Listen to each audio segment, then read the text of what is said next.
raadiyoonii Dirree Shaggar.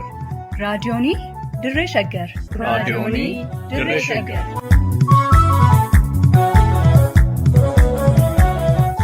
raadiyoonii Dirree Shaggar.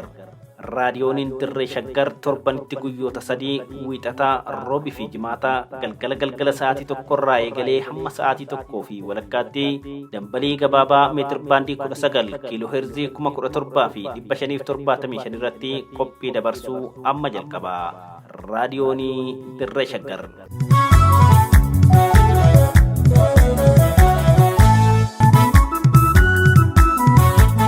raadiyoonii Dirree Shaggar.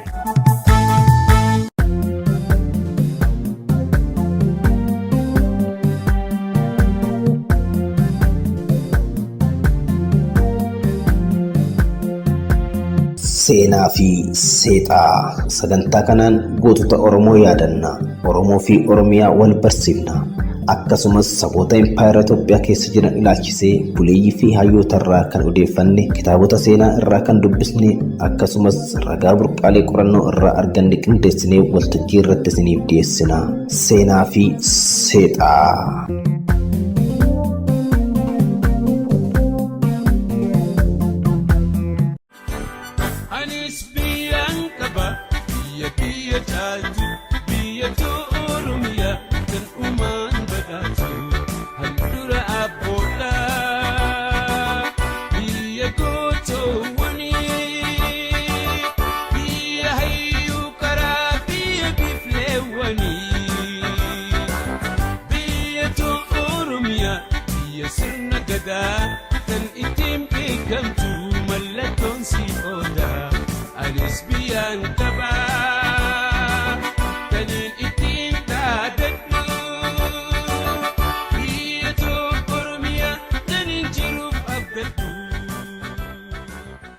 Kabajamtoota dhaggeeffattoota keenya nagaan isiniif haa baay'atu. Qophii keenya torban darbeetiin waa'ee seenaa miidiyaa Oromoo barreeffama gurraandhala bara 2014 hundeeffama Oromiyaa Miidiyaa Neetwork sababeeffachuun Yaayyaa Bashir hayyuu fi rogeessi Oromoo barreessee ture irratti kutaa duraa isiniif dhiyeessuun keenya ni yaadatama. Qophii keenya har'aatiin seenaadhuma torbaniirraa kan hafe kutaa lammataa isiniif dhiyeessina. Qopheessaan Duubee Wayyeessaa kan isiniif dhiyeessu immoo an Gurmechaa Gammachuuti.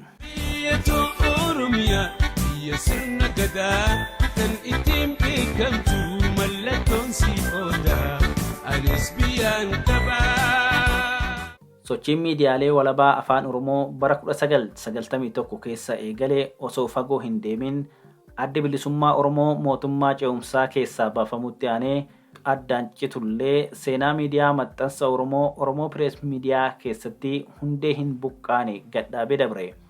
Haa ta'uutii sababa tarkaanfii mootummaa Wayyaaneetiin bara 1992 maayirraa eegalee guddinni miidiyaa maxxansaa Oromoo duubatti deebi'e. Miidiyaa elektiroonaas yoo ta'e hanga bara 1996tti injifannoon dabalataa haaraatti galmaa'ee hin turre. Waxabajjii bara 1996 keessa garuu afaan Oromoo sadarkaa idil-addunyaatti kan beeksisu injifannoo miidiyaa olaanaa tokkotu gonfatame. Kunis afaanichi raadiyoo guddicha addunyaa Sagalee Ameerikaa Voice of America VOA keessatti yeroon qilleensaa kennamee fi tamsaasa eegaluusaa ture.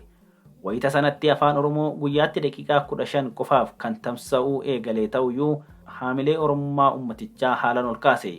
Yeroo kana afaan Amaaraa duraan VOA irratti sa'aa tokko guutuuf tamsa'aa ture gara daqiiqaa 30 qofatti gad xiqqaate. Afaan Oromoo fi Tigranyaan ammoo daqiiqaa 30 gargar qooddatanii akka tamsaasan godhaman. Jijjiirran kun warra guddina Oromoo fi Oromummaa arguu hin feene biratti mormii guddaa dhalchee ture. Afaan lamaan afaan Oromoo fi Tigranyaa akka tokkootti ilaaluu hin turre. Tigranyaan afaan biyya lamatti dubbatamu jechuunis Itoophiyaa keessatti afaan warra aangoo siyaasaa biyyattii harkaa qabuu fi afaan biyya haaraa dhalatte Eertiraa waan ta'eef daqiiqaan 15 itti xiqqaata malee hin guddatu jedhame. Afaan Oromoo garuu hangamuu afaan saba guddaa ta'uyyuu afaan ummata dhiibbaa polotikaa uumuu hin dandeenye, ummata aangoo siyaasaa harkaa hin qabne waan ta'eef sadarkaa VOA irratti qilleensi kennamuuniif murnoota diina Oromoo baay'ee biratti balaaleffatame. Mootummaan Ameerikaa garuu qorannoo gahaa booda tarkaanfii afaan kana fudhachuurra waan ga'eef waca diinnan Oromoo kanaan yaada isaa hin jijjiirre. Afaan Oromoo afaan saba guddicha gaanfa Afrikaa ta'uusaa fi gara fuula duraatti afaan dhiibbaa guddaa uumuu danda'u akka ta'e dursee hubate.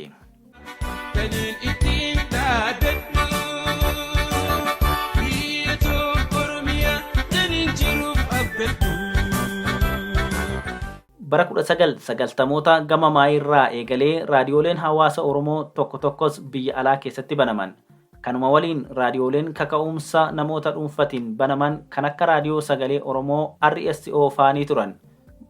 Bara 2000moota keessa immoo televezyiiniin hawaasa Oromoo kan jalqabaa TV'n Oromoo yookiin Oromoo TV Ameerikaa isteeta Minisootaa keessatti baname. Baroota 2000moota keessa dhalachuu fi babal'achuu teeknooloojii intarneetitiin walqabatee gosa miidiyaa haaraatu dhalate. Weebsaayitis yookaan marsariitiilee afaan Oromoo fi dhimma uummata Oromoo irratti fuulleffatanii dalagan baay'atuu banaman. Marsariitiileen kun akka gaazexaa elektiroonatti yookiin elektiroonik joornaal bakka qunnamtiin aanjuu maratti tajaajilan. Kana malees tamsaasota raadiyoo fi tiivillee marsariitiilee kana irraa qulqullinaan caqasuu fi daawwachuun salphate. Keessumattuu hawaasni keenya biyya qaroome keessa jiraatu galaana infoormeeshinaa akka fedhe daakuu danda'e. Badhaasni guddina teeknooloojiitiin argame kun afaanota seenaa gonkumaa waliin fakkaanne qaban wal qixxeesse. Fakkeenyaaf afaan Oromoo fi afaan Amaaraa yoo ilaalle, afaan Amaaraa muuxannoo miidiyaa bara meeqaatamaa kan qabu yoo ta'u, afaan Oromoo garuu gama kanaan kan reefu dhalatu.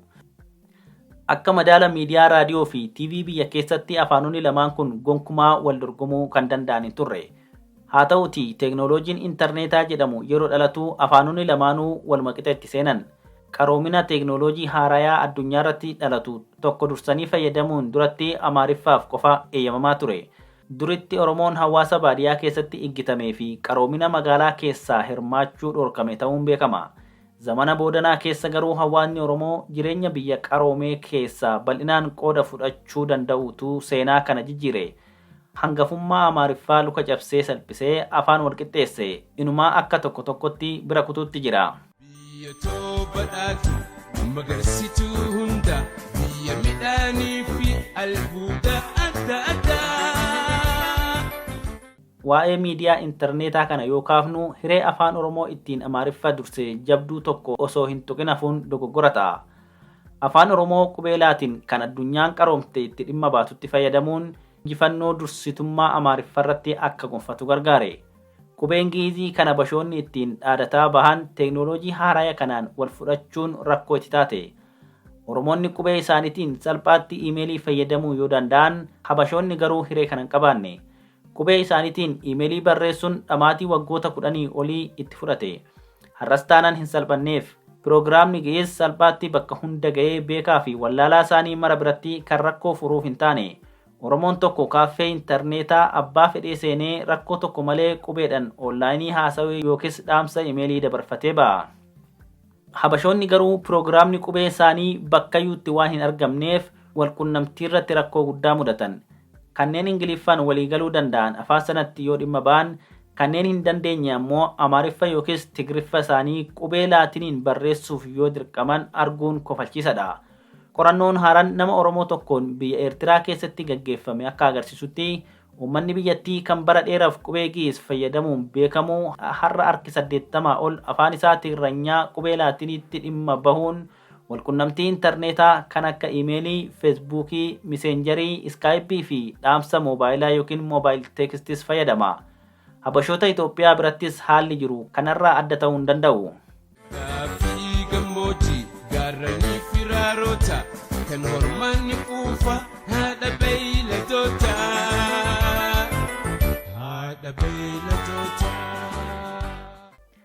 Dhimma qubee kana wanni kaafneef Oromoon habashoota seenaa sirna barreeffamaa bara dheeraa qabaachuu himatan caalaa miidiyaa intarneetatti akka fayyadamuuf teeknooloojiin hangam akka haala aanjesseef agarsiisumaafi. Har'a marsariitiileen Oromoo rakkoo tokko malee odeessa fedhan afaan Oromoo fi Ingiliffaan maxxansu. Qubee Gi'izitiin miidiyaa marsariitii gaggeessuun karaa dheeraa deemuu gaafataa ture. Kanuma waliin fayyadama miidiyaalee hawaasummaa sooshaal miidiyaa kan akka feesbuukii fi tiwiitarii yoo ilaalle afaan Oromoo afaan Habashaa caalaa saffisaan tajaajila kennaa jiraachuusaa agarra. Kunis lammiileen Oromoo Ingiliffa danda'anis ta'ee hin dandeenye qubee hanga dhuunfatanitti hedduminaan feesbuukitti akka dhimma ba'an dandeessise. Walumaa galatti seenaa miidiyaa Oromoo gabaabinatti yoo ilaallu sadarkaa akkaan duubatti hafaa keessaa bahee har'a toora duraatti tarkaanfachaa jiraachuusaa agarra. Teeknooloojii barri fidu waliin dafee wal fudhachuudhaan tajaajila wal quunnamtii keessatti qooda dursitummaatti cichaa jiraachuun isaa akkaan amilchaadha.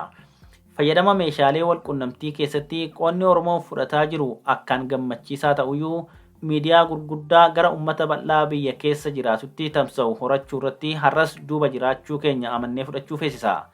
Yeroo hundumaa kan dursinee yaadachuu qabnu uummata Oromoo bal'aa isa baadiyyaa jiraatu hanga ta'etti sabni irra bal'aan har'as filannaa miidiyaa adda addaa kan hin qabnee fi dukkana odeessaa keessatti iggitamee kan jiru ta'uu isaati. Har'a Oromoon raadiyoo fi televezyiinii afaan Oromoo dubbatu adda addaa caqasuuf rakkoo hin qabu. Har'a rakkoon Oromoon afaan ofii raadiyoo fi TV irratti caqasuu fi daawwachuu dhabuu osoo hin taane odeessa dheebote argachuu dhabuudha.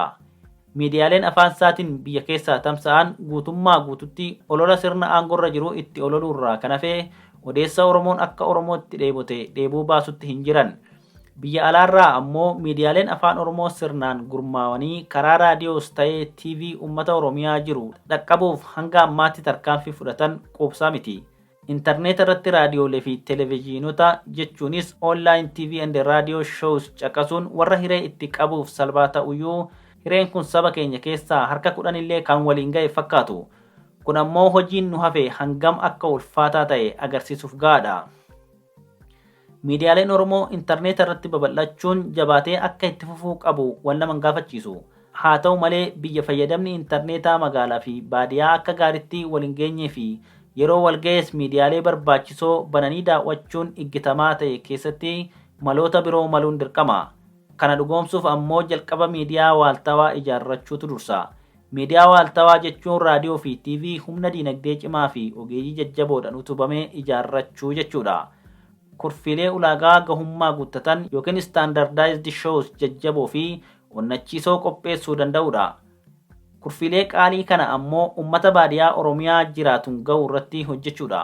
Ukkaamsaa yookiin jaamingii mootummaa irra aananii sagantaa barsiisaa, bashannansiisaa fi haamilee Oromummaa kakaasu kana gurraa fi ija sabichaa biraan ga'uu danda'uu feesisa. Anis biyyaan qaba biyya caaltu biyya Oromiyaa kan uumaan badhaatu. Abbaan fedhe mattayaanis ta'ee gurmuu murtaawaadhaan miidiyaa walaba banatee tamsaasuun mirga isaa akka ta'e hin alamu. Haa ta'uutii humna xixiqqaadhaan sagantaa lallaafaa gurra uummataa hin seenne qopheessuuf dadhabuu mannaa akka gaariitti gurmaawanii sagantaa jajjabaa dafee gurra uummataa seenu hojjechuuf qophaa'uun barbaachisaa ta'a. Dorgommii miidiyaa Oromoo walabaa danuu keessaa wanni cobuu qabus jabinaa fi mirqaana malee dadhabinaa fi haamilee cabiinsa ta'uu hin qabu. Walitti dabalama yookiin marjar agarsiisaa deemuu malee waldiigama yookiin disintigireeshin ta'uun irra hin jiru. Haala har'a hawaasni keenya harki 85 ol ta'u baadiyyaa Oromiyaa jiraatu keessatti raadiyoolee fi tiivilee kudhanoota intarneeta irratti yookiin onlaayinii banuu mannaa humna raadiyoolee fi tiivilee kudhanoota kana sochoosu walitti gurmeessanii raadiyoo jabaa tokko kan jaamingii mootummaa irra aanee hawaasa keenya baadiyyaa jiraatu bira ga'u dhugoonfachuutu hojii seena qabeessa ta'a. Humna xixiqqaadhaan sagantaa namoota muraasa qofa bira ga'u hojjechuuf dadhabuu mannaa walitti dhufanii humna gurmaaween sagantaa saba bal'aa bira ga'u hojjechuu filachuun abshaalummaadhas. Rakkoolee siyaasaa hudhanii nu qaban hundumaa keessaa kan itti baanus tarkaanfilee kana fakkaatan fudhachuun akka ta'e wal nama gaafachiisu. Dura abboodha biyya gootuwwani biyya hayyuu karaa biyya bifleewwani. Egaa kabajamtoota dhaggeeffattoota raadiyoonii Dirree Shaggar sagantaan nuyi har'aaf qabanne kanuma. Torban qophii biraatiin qabannee hanga walitti deebinutti turtii gaarii.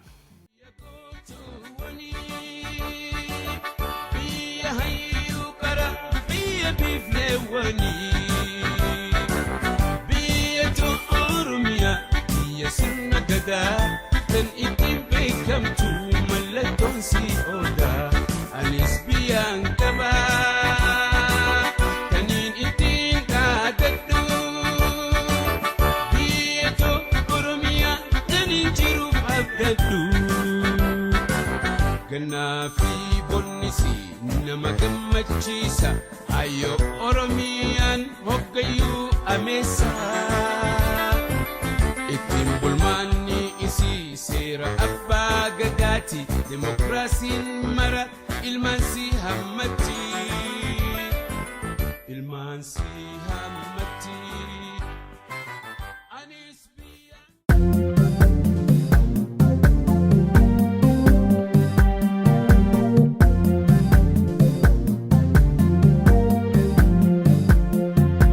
seenaa fi seexaa sagantaa kanaan gootota Oromoo yaadanna.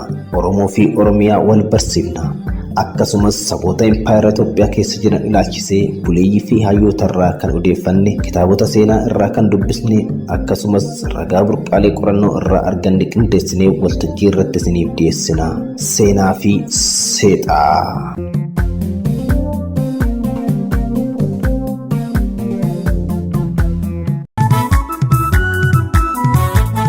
raadiyoonii dirree shaggar